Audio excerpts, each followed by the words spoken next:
Magandang gabi, Pilipinas. Bayan magandang balita sa mga taga Quezon City. Dahil ang dating Mount Kamuning Footbridge abay may kapalit ng mas maaliwalas, mas mababa at friendly pa sa persons with disabilities. At hindi lang yan dahil ang sasalubong sa inyo ang bagong bihis na Kamuning EDSA Busway Station. Ayon din sa Transportation Department, plano nang gawin ang ganitong mga proyekto sa iba pang busway station. Yan ang ulat ni Kenneth Pasyente.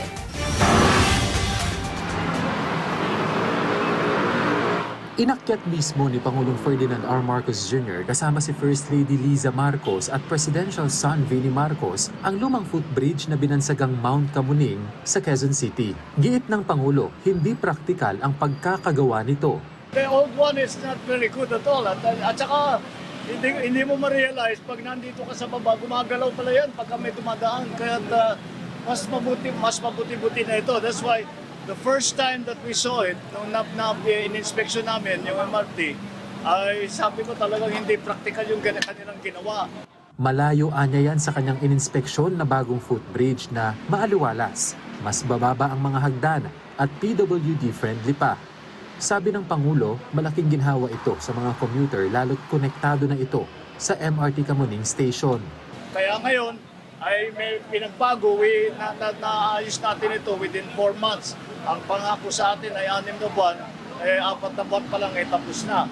Kaya ngayon, mas mababa na ang akyatin na hagdan, tapos meron ng elevator para yung mga hindi kayang umakyat ng hagdan, meron pa tayong wheelchair lift na ginawa para sa yung mga naka-wheelchair. Pati wheelchair, they provided a wheelchair para mas magaan naman ang magiging commuting experience. Para kay Marman at Minet, malaking ginhawa ito para sa kanilang araw-araw na gumagamit ng busway. Mas mabilis, nakakadali yung pagbiyahe. Tsaka mas sa pasahero, mas hindi hassle talaga.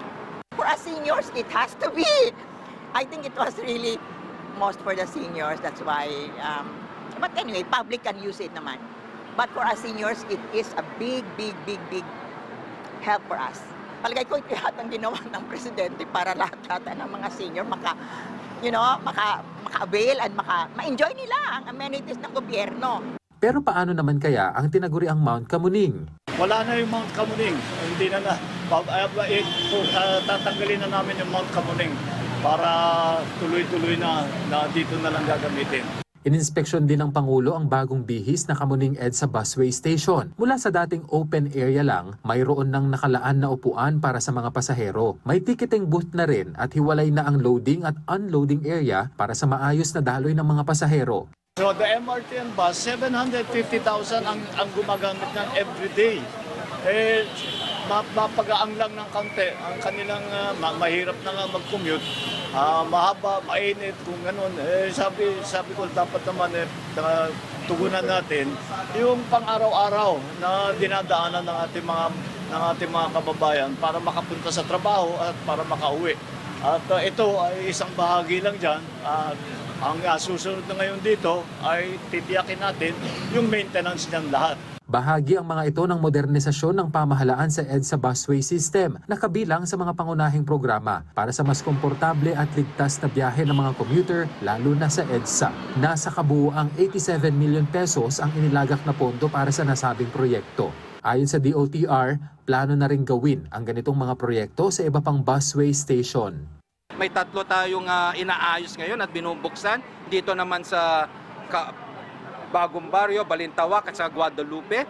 By 3rd quarter of this year matatapos din. It's the same template, ganito din, kaayos, kaganda. Kenneth Pasyente para sa Pambansang TV sa Bagong Pilipinas.